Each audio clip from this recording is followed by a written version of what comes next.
Some places are like a dream. Larkinville is one such place he is. People were a little friendlier and the pace slowed down a bit. Yes, Larkinville is very nice. The whole town has only one problem. This is Trevor's story. Trevor is standing on a freshly planted flower. He apologizes sarcastically. The woman told him she was fine because she was sure it was an accident, but the look on her face was otherwise. He says he will meet her tomorrow. As Trevor walks away, she gives him a disdainful glance and Trevor is seen walking in front of a moving car. The driver apologized for his mistake. We can already see the future development. Then he causes trouble in the city by getting tips from street musicians and flipping paint. But the general reaction is tolerance and perhaps fear. As Trevor passed the fence, the dog barked angrily at him. Because she is tied up, she is provoked with a cookie. Larkinville was a dream for Trevor, but he turned it into a nightmare for everyone else. When he arrives at school, the teacher's windows are shaking.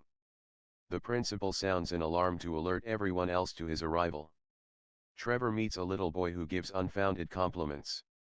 He makes progress and receives homework from a trio of geeks. Suddenly, the boy tells Trevor that one of the nerds was watching him, and despite his protests, Trevor confronts the nerd and demands to know if he saw his scars. He hit the locker and left. Trevor continues to torment the other students throughout the day. After injuring a child playing dodgeball, the child's mother, Janice, visits the principal. She doesn't care who Trevor's father is. She demands that he be exiled. But the principal reminds her that this academy was built with a grant from Trevor's father. Trevor is actually Trevor Larkin. Janice demands that he be brought in so he can at least say it face to face. But the director reminds us that she actually works for Larkin Industries. Janice doesn't care. "You're fired," said the director. He further reminds her that Rick Larkin is also the owner of the apartment complex Janice lives in. If Janice heard Trevor implying that he had done something wrong, he would throw her out into the street. And he would dismiss her headmaster for his audacity to hear her proposal. He will then cut funding for the academy and 50 teachers and administrators will lose their jobs. The principal advises Janice to forget it. This is Larkinville. In an economics class, the teacher asks a question and Trevor raises his hand to answer.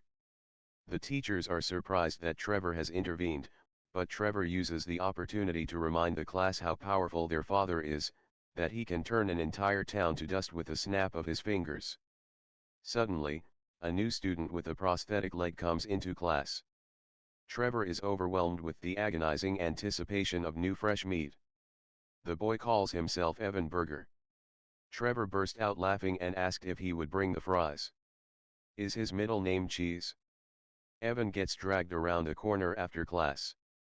It's the geeks who got him instead of Trevor. They warn him that they don't have much time left. You're here to warn him that Trevor is coming to pick him up.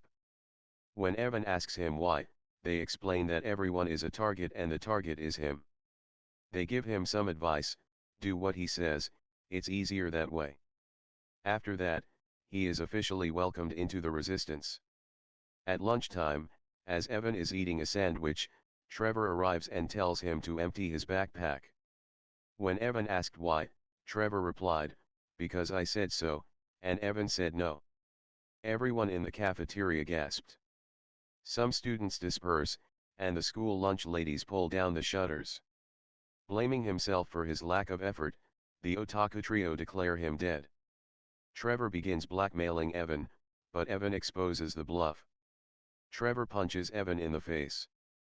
That night, while Trevor was playing a video game, the doorbell rang.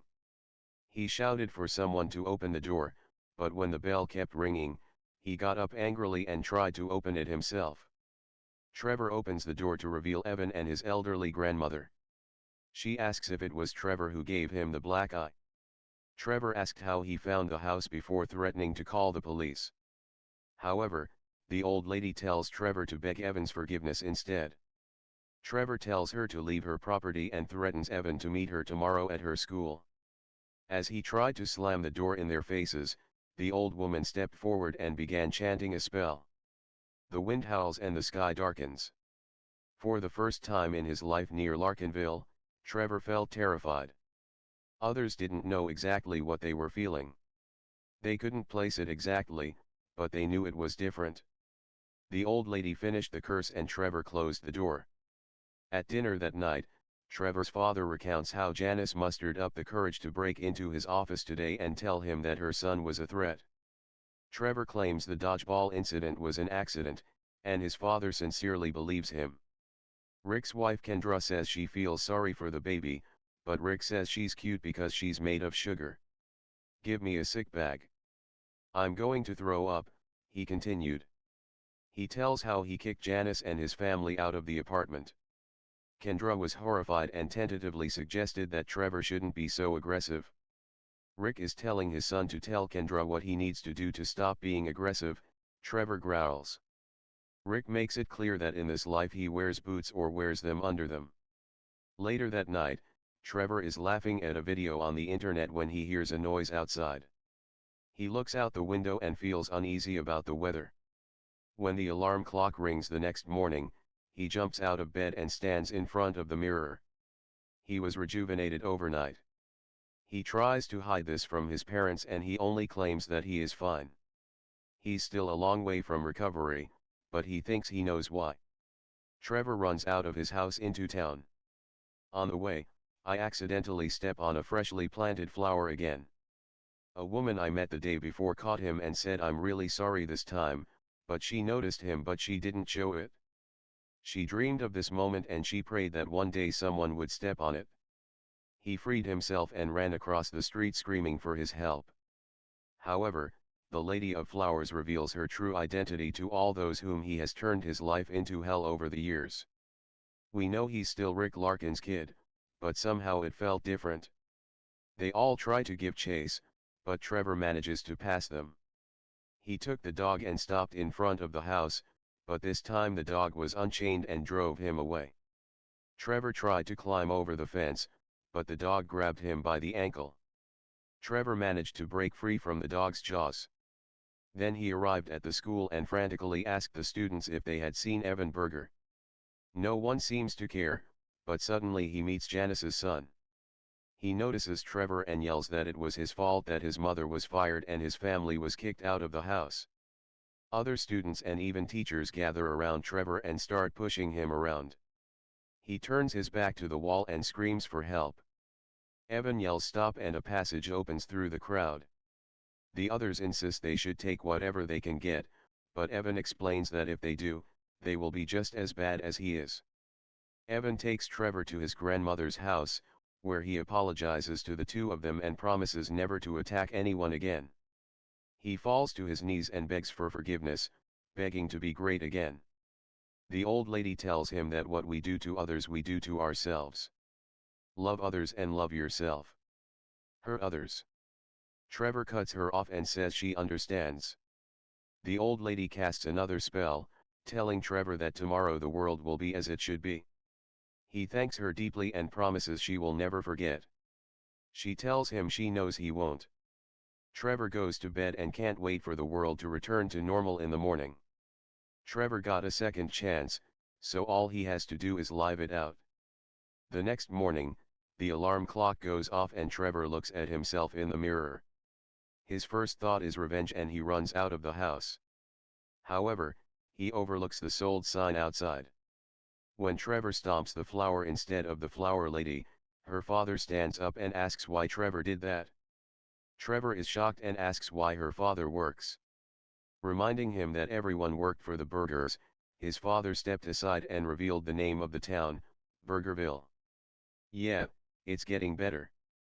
A red sports car with Kendra has arrived. She kisses Rick and finds out she is married to a street performer. Still in disbelief, Trevor is gifted gardening gloves by her father and entrusted with her work. It is said that Trevor let out a cry, and that scream blew away the city of terror, and he echoed through 3 counties on the same wind that left something better behind. Yes, Bergerville is really great. People are a little friendlier and the pace is a little slower. Some places are dreamlike. So what do you think? Did Trevor get what he deserved, or should something worse have happened to him? And will Evan become the new Trevor? End. Conclusion. In the end, Trevor's journey in Larkinville serves as a cautionary tale about the consequences of one's actions and the power of redemption. Through a transformative encounter with Evan and his grandmother, Trevor learns the true value of empathy and compassion, ultimately choosing a path of growth and change. As Burgerville thrives with newfound kindness and understanding, it becomes evident that every individual has the power to shape their own destiny and create a brighter, more harmonious community.